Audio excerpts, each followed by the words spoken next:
আসসালামু আলাইকুম। বাস্তবে একটা কথা বলবো, দেখেন আপনার জীবনের সাথে মিলে কিনা।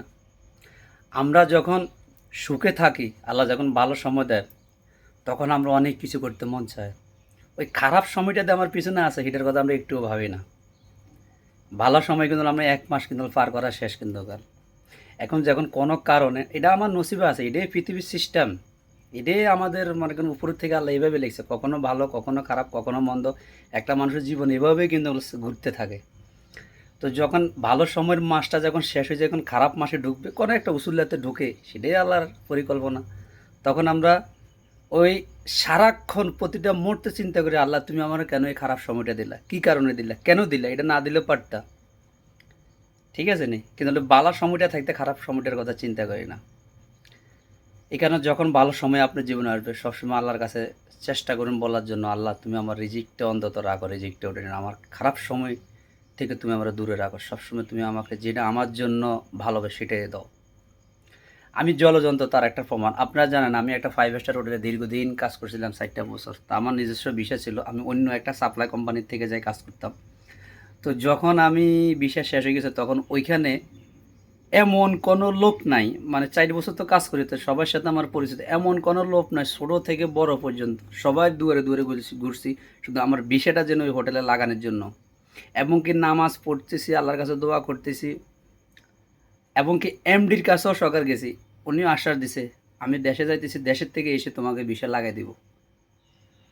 তো উনি দেশের থেকে আসার 1 মাস পরে উনি এখান থেকে চাকরি ছেড়ে দিই চলে গেছে অন্য জায়গায়, আরেক নতুন এমডি আসছে। এরপরে আসার পরে হারে আমার কি অবস্থা হবে, সবার কাছে টেনশন করতেছে, আমার বিষয় টাকা নয় না, এত বিরক্ত লাগে। আল্লাহর কাছে বলে, আল্লাহ এই চাকরিটা দিলে এমন কি তোমার ক্ষতি হইতো, তোমার কাছে ধন সম্পদ কোনো কিছু তো অভাব নেই। কিন্তু দেখেন ভাগ্যে যেটা না থাকে সেটা কখনো হয় না। কিছু কিছু সময় আছে আপনাকে শিক্ষা দেওয়ার জন্য আল্লাহ এরকম করে। যা হোক, আমার বিষয়টা আর লাগলো না, ওইখান থেকে অবস্থা খারাপ, বোম টোম মারতেছে, আমি বাইরে চলে আসলাম। আসে হারে আমি পাগলের মতো হয়ে গেছি, কী করব না করব, আমার ভালো সময় ছিল, এখন খারাপ সময়টা আসছে, কেউ পাশে নাই। বিষয়টা হলো না, আল্লাহ তুমি কেন বিষয়টা দিলেন, শুধু আমার একই প্রশ্ন, একই কথা। এখন আমি আলহামদুলিল্লাহ এখন অন্য আরেকটা জায়গায় কাজে আসছে, আলহামদুলিল্লাহ খুব ভালো অবস্থায় আছি।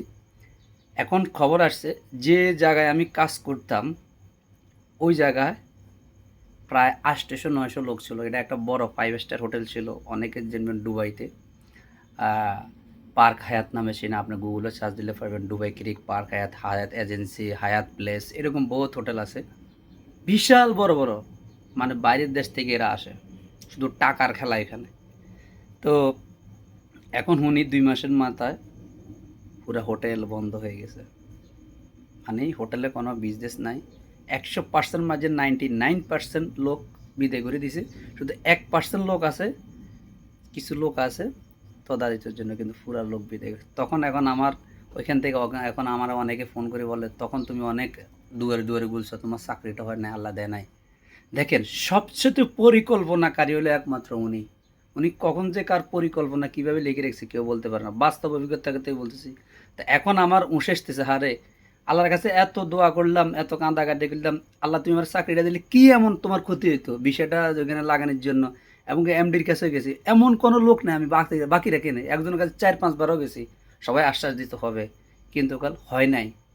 ওই যে উনি পরিকল্পনা লেগেছে এটা অমুক তারিখ অমুক দিন বন্ধ হয়ে যাবে। ঠিক আমার মতন অনেক বাঙালি ভাই আছে ওইখানে, বিষয় এখন ওনাদের হাহাকারি, এখন দুবাইয়ের অবস্থা খুব খারাপ।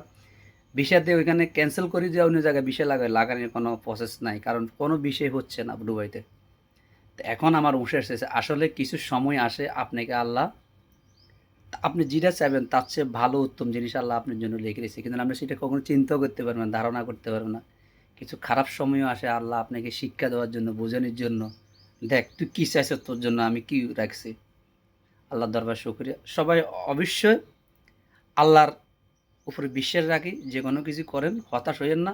আমিও আগে এরকম হতাশ হয়েছিলাম, কিন্তু এখন আমার শিক্ষা হয়েছে আসলে পরিকল্পনা আল্লাহ মহান রব্বুল আলামিন, ওনার পরিকল্পনার কোনো তুলনাই নাই।